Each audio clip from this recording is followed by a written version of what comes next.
Board exam ವಿಚಾರದಲ್ಲಿ ಮಕ್ಕಳು ದಿನಕ್ಕೊಂದು ರೀತಿಯ ನಿಯಮ ಅನ್ನೋ ರೀತಿಯಲ್ಲಿ ಹೈರಾಣಾಗಿ ಹೋಗ್ಬಿಟ್ಟಿದ್ದಾರೆ. ಇದೀಗ ಮತ್ತೊಮ್ಮೆ ಕೋರ್ಟ್ನಿಂದ ಆದೇಶ ಹೊರಬಿದ್ದಿದೆ. 5, 8 ಇತ್ಯಾದಿ ತರಗತಿಗಳಿಗೇನು ಬೋರ್ಡ್ ಎಕ್ಸಾಮ್ ಇರಬೇಕೋ ಇರಬಾರ್ದು ಅನ್ನೋ ಗೊಂದಲಕ್ಕೆ ಸಂಬಂಧಪಟ್ಟಂತೆ ಏಕಸದಸ್ಯ ಪೀಠ ಅದನ್ನ ರದ್ದುಗೊಳಿಸಿ ಆದೇಶವನ್ನ ಹೊರಡಿಸಿತು. ಇದೀಗ ಹೈಕೋರ್ಟ್ನಿಂದ ಎಕ್ಸಾಮ್ ನಡೆಸಲಿಕ್ಕೆ 5, 8 ಹಾಗೆ 9ನೇ ತರಗತಿಗೆ ಬೋರ್ಡ್ ಎಕ್ಸಾಮ್ ನಡೆಸಲಿಕ್ಕೆ ಗ್ರೀನ್ ಸಿಗ್ನಲ್ ಕೊಟ್ಟಿದೆ ಹೈಕೋರ್ಟ್. ಪರೀಕ್ಷೆ ಮಾಡದಂತೆ ರದ್ದುಗೊಳಿಸಿತ್ತು ಏಕಸದಸ್ಯ ಪೀಠ. ಅದನ್ನ ಪ್ರಶ್ನೆ ಮಾಡಲಾಗಿತ್ತು ಸರ್ಕಾರದ ಕಡೆಯಿಂದ. ಇದೀಗ ಸುದೀರ್ಘ ವಿಚಾರಣೆ ಬಳಿಕ ಹೈಕೋರ್ಟ್ನ ವಿಭಾಗೀಯ ಪೀಠ ಮತ್ತೊಮ್ಮೆ ಆದೇಶವನ್ನ ನೀಡಿದೆ. 5, 8, 9, 11 ಇಷ್ಟು ತರಗತಿಗಳಿಗೆ ಬೋರ್ಡ್ ಎಕ್ಸಾಮ್ ನಡೆಸಬೇಕು ಅಂತ ಹೇಳಿ ಇದೀಗ ಹೈಕೋರ್ಟ್ನ ವಿಭಾಗೀಯ ಪೀಠ ಆದೇಶವನ್ನ ಹೊರಡಿಸಿದೆ. ಬಹುತೇಕ ಶಾಲೆಗಳಲ್ಲಿ 5, 8ನೇ ತರಗತಿಯ ಎಕ್ಸಾಮ್ ಕೆಲವೊಂದು ಕಡೆ ನಡೀತಾ ಇದೆ, ಕೆಲವೊಂದು ಕಡೆ ಮುಗ್ದು ಹೋಗಿದೆ. ಅಲ್ಲಿನ ಸ್ಥಿತಿಗತಿ ಏನು ಈಗಿರೋ ಪ್ರಶ್ನೆ. ಹಿಂದಿನ ಪೀಠ ಕೊಟ್ಟ ಆರ್ಡರ್ ಪ್ರಕಾರ ಬೋರ್ಡ್ ಎಕ್ಸಾಮ್ ಬೇಡ, ಶಾಲಾ ಮಟ್ಟದಲ್ಲೇ ಎಕ್ಸಾಮ್ ಆಗಲಿ ಅಂತ ಹೇಳಿ.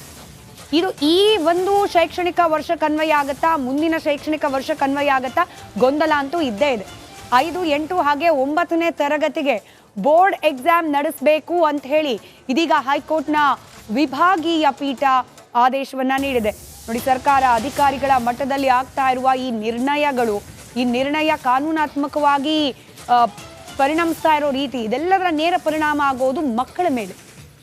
ಕನ್ಫ್ಯೂಷನ್ನಲ್ಲೇ ಇಡೀ ವರ್ಷ ಕಳೆದ್ರು ಅಂತ ಹೇಳಿ. ಕಳೆದ ವರ್ಷವೂ ಹೀಗೆ ಆಗಿತ್ತು, ಈ ವರ್ಷ ಕೂಡ ಬೋರ್ಡ್ ಎಕ್ಸಾಮ್ ಇರುತ್ತಾ ಇಲ್ವಾ, ಶಾಲಾ ಮಟ್ಟದಲ್ಲಿ ಎಕ್ಸಾಮ್ ಆಗುತ್ತಾ, ಗೊಂದಲದಲ್ಲೇನೆ ಇಡೀ ವರ್ಷ ಕಳೆದಿದ್ದಾರೆ. ಮತ್ತಷ್ಟು ಡೀಟೇಲ್ಸ್ ನಮ್ಮ ಪ್ರತಿನಿಧಿ ವೀರೇಶ್ ನೀಡ್ತಾ ಹೋಗ್ತಾರೆ. ವೀರೇಶ್, ಈಗ ಹೈಕೋರ್ಟ್ನ ವಿಭಾಗೀಯ ಪೀಠದ ಆದೇಶ ಇದೇ ಶೈಕ್ಷಣಿಕ ವರ್ಷಕ್ಕೆ ಅನ್ವಯವ ಅಥವಾ ಮುಂದಿನ ವರ್ಷಕ್ಕ ಅಂತ ಹೇಳಿ? ಯಾಕಂತಂದ್ರೆ ಅನೇಕ ಶಾಲೆಗಳಲ್ಲಿ ಆಲ್ರೆಡಿ ಎಕ್ಸಾಮ್ ನಡೀತಿದೆ, ಕೆಲವೊಂದ್ರಲ್ಲಿ ಮುಗ್ದೇ ಹೋಗಿದೆ ಅಂತ.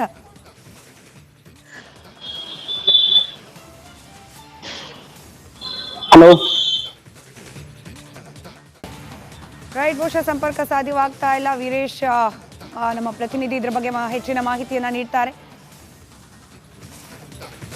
ಬೋರ್ಡ್ ಎಕ್ಸಾಮ್ ನಡೆಸಲಿಕ್ಕೆ ಇದೀಗ ಗ್ರೀನ್ ಸಿಗ್ನಲ್ ಅನ್ನ ಕೊಟ್ಟಿದೆ ಹೈಕೋರ್ಟ್.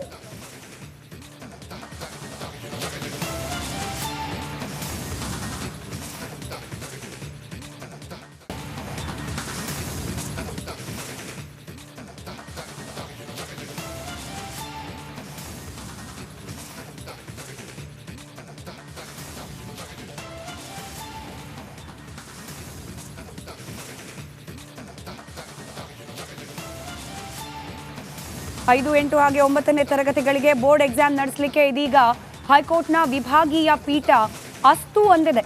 ಈ ಹಿಂದೆ ಏಕಸದಸ್ಯ ಪೀಠದಲ್ಲಿ ಇದು ತಿರಸ್ಕೃತವಾಗಿತ್ತು, ಎಕ್ಸಾಮ್ ನಡೆಸೋದು ಬೇಡ ಅನ್ನೋ ರೀತಿಯ ಆದೇಶ ಬಂದಿತ್ತು. ಇದನ್ನ ಪ್ರಶ್ನಿಸಿ ಸರ್ಕಾರ ಮರು ಅರ್ಜಿಯನ್ನ ವಿಭಾಗೀಯ ಪೀಠಕ್ಕೆ ಸಲ್ಲಿಕೆ ಮಾಡಿತ್ತು. ಇದೀಗ ಹೈಕೋರ್ಟ್ನ ವಿಭಾಗೀಯ ಪೀಠ ಏಕಸದಸ್ಯ ಪೀಠ ಹೊರಡಿಸಿದ್ದ ಆ ಒಂದು ಆದೇಶವನ್ನ ವಜಾಗೊಳಿಸದೆ ರದ್ದುಗೊಳಿಸಿದೆ. ಆ ಮೂಲಕ 5, 8 ಹಾಗೆ 9ನೇ ತರಗತಿಗೆ ಬೋರ್ಡ್ ಎಕ್ಸಾಮ್ ನಡೆಸಬೇಕು ಅನ್ನೋ ಆದೇಶ ಹೊರಬಿದ್ದಿದೆ.